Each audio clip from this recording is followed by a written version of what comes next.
मनमाडमधून बातमी आहे। मनमाडमध्ये तुरळक पावसाची हजेरी असणार आहे। रात्रीच्या सुमारास रिमझिम पाऊस पडलाय। कांदा आणि गहू पिकांना याचा फटका बसण्याची शक्यता वर्तवली जाते।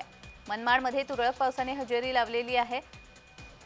संपूर्ण राज्यभरामध्येच अवकाळी पावसाचा इशारा हवामान विभागाकडून देण्यात आलेला आहे। तर मनमाडमध्ये आपण पाहतोय तुरळक पावसाने मनमाडमध्ये हजेरी लावलेली आहे। रात्रीच्या सुमारास हा पाऊस पडलेला आहे। यामुळे कांदा पिकाला मोठं नुकसान होऊ शकतं। गहू पिकाला देखील फटका बसण्याची शक्यता आहे। या संदर्भात अधिक माहिती देण्यासाठी आमचे प्रतिनिधी संतोष खता आपल्यासोबत जोडले गेलेले आहेत। संतोष, पाऊस अजूनही पडतोय का आणि साधारण ही जी पिकं आहेत, कांद्याचं पीक किंवा गहूचं पीक, याला फटका बसण्याची शक्यता आहे का?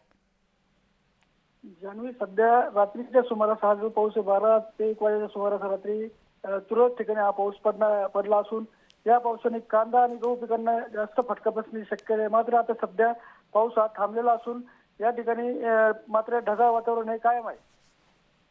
जी, धन्यवाद संतोष दिलेल्या सविस्तर माहितीसाठी।